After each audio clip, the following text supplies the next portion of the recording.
ली जाएगी। अच्छा, मोहम्मद जुबैर साहब ने इस वक्त हमें ज्वाइन किया है। मोहम्मद जुबैर साहब, बहुत शुक्रिया आपके वक्त के लिए। सर, ये एक्सपेक्टेड था पाक इतनी बड़ी लीड से जीतना?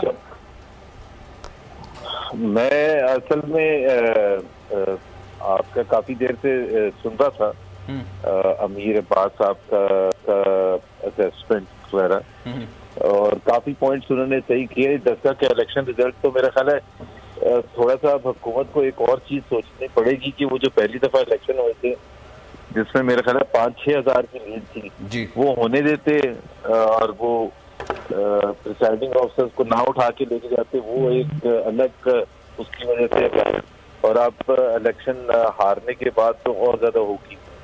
आई थिंक इसमें काफी इम्पोर्टेंट पॉइंट्स मेरे पास ने रेज किए हैं कि किस तरह से हुआ, क्या हुआ, बट इसमें एक और फैक्टर भी अब आ गया है जो मैं कहना चाहता हूँ कि एक तो अल्लाह का शुक्र है कि PMLN जीतती है और अच्छे मार्जिन से जीती है, बट ये तकरीबन 3.25 साल हो गए हैं इस हुकूमत को आए थे, और इस वक्त काबीना बन रही है। तकरीबन 50-60% मेंबर्स ऑफ काबीना अंडर कंसिडरेशन है, इंक्लूडिंग फाइनेंस। उनको एडिशनल चार्ज दिया हमाद अजहर साहब को। पाकिस्तान इस वक्त IMF के नए प्रोग्राम में जा रहे हैं।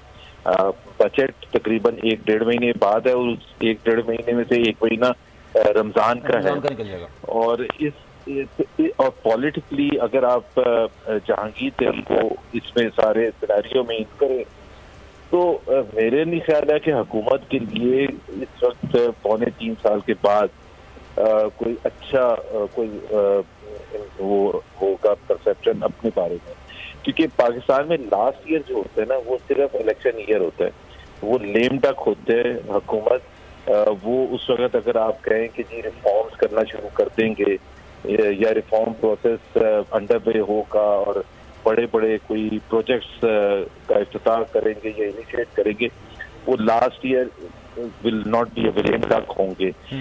तो इस वक्त सिर्फ 1-1.25 साल है जो PTI के पास मौजूद है, and so we are coming to the very end of the PTI show.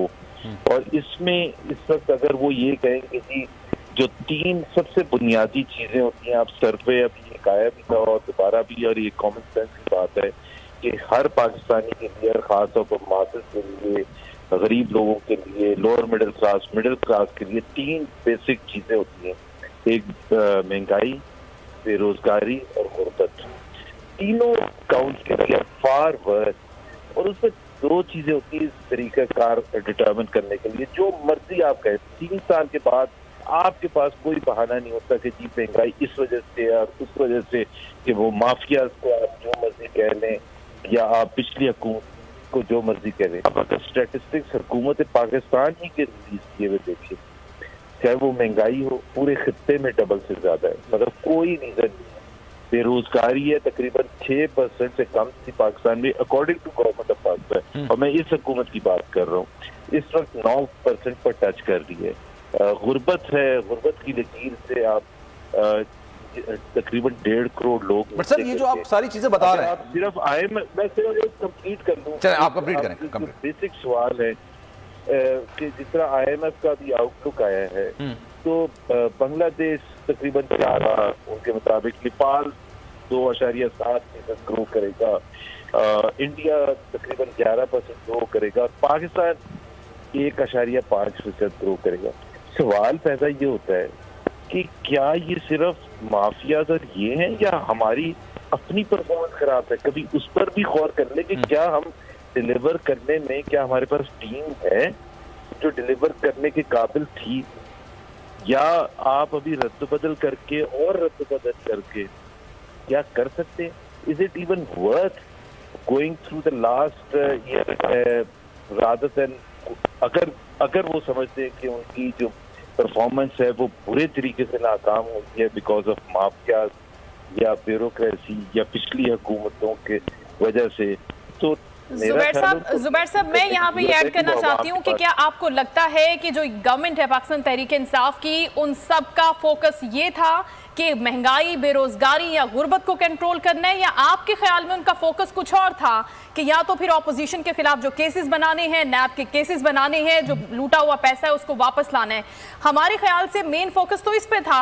ये जो आम आदमी की चीजें, इनको तो कभी एड्रेस ही नहीं किया गया उस तरह से जिस तरह से किया जाना चाहिए प्रैक्टिकली।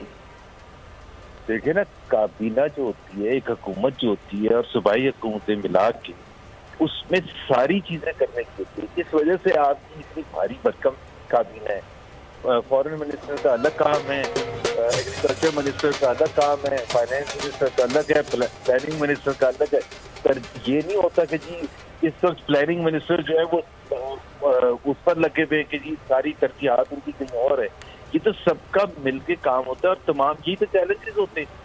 आप अगर सिंपल से हुकूमत में आए, आपको पता है कि 10 में किसी काम से सब पर फोकस कर रहे हैं, जिसपे गुर्बत भी है, बेरोजगारी भी है, महंगाई भी है, ग्रोथ भी है, फिस्कल डेफिसिट भी है, फलाना फलाना फलाना।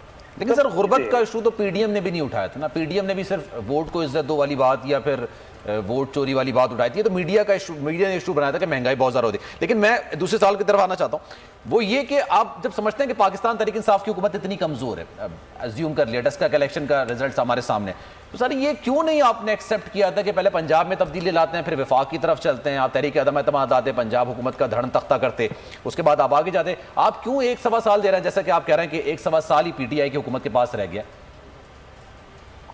देखिए ये एक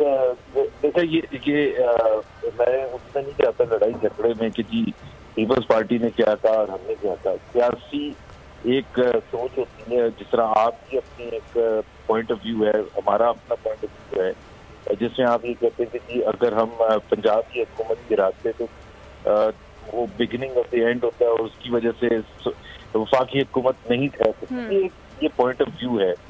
दूसरा पॉइंट ऑफ व्यू ये भी है कि जी क्या पहली चीज ये है कि अगर हम सूबाई हुकूमत लगाते हैं तो यहाँ सिर्फ नंबर गेम नहीं होता, यहाँ बहुत से दूसरी चीजें भी होती है। जैसे जब हमने कोशिश की थी पंजाबी साहब के खिलाफ वोट ऑफ नो कॉन्फिडेंस लाने की 2019 में, 64 लोग खड़े हुए थे और 5 मिनट के बाद जब वोट निकले तो 50 निकले। तो ये सर सेनेट का मामला था ना, वो तो सेनेट का इशू था एक। नहीं, ये तो उससे बहुत बड़ा इशू था कि पंजाब में अगर आप तख्ता करने जा रहे हैं तो आप क्या वो कुव्वतें जो कि हुकूमत को गिरने देती हैं, क्योंकि सबको पता चलेगा कि फिर ऑटोमेटिकली वफाक भी गिर जाएगा। तो ये बहुत ही दूसरी कंसिडरेशन थी। लेकिन हम समझते कि उससे ज्यादा इम्पोर्टेंट ये है कि जिस तरह से जहांगीर तरीन साहब के साथ जितने और 8 महीने खड़े हुए थे, ये लास्ट पेज है। ये मैं आपको कह देता हूँ कि पॉलिटिकल पार्टी में हूँ सर। इस फॉर्मूले को लेके चलते तो फिर आपको सेनेट इलेक्शंस में भी हिस्सा नहीं लेना चाहिए था ना सर, अभी जो रिसेंट हुए। किसमें नहीं हिस्सा लेना? सेनेट इलेक्शंस में। सेनेट इलेक्शन में हिस्सा नहीं, मेरा ख्याल है। देखिए मैं तो खुद भी खत्म की पीपल्स पार्टी ने पीडीएम में किया था कि हमें बाय इलेक्शन में हिस्सा लेना चाहिए और सेनेट इलेक्शन में हिस्सा लेना चाहिए, और वो उनकी सोच ठीक थी। और उस वक्त अगर कोई मेरा रिकॉर्ड अवेलेबल हो, मैं भी उस बात के फेवर में था कि अगर बाय इलेक्शन में पीडीएम की जमात पाकिस्तान के मुख्तलिफ सूबों में बाय इलेक्शन है, अगर वो जीती है तो उससे अपना माहौल क्रिएट होता है, उससे मोमेंटम मिलता है और उससे मोमेंटम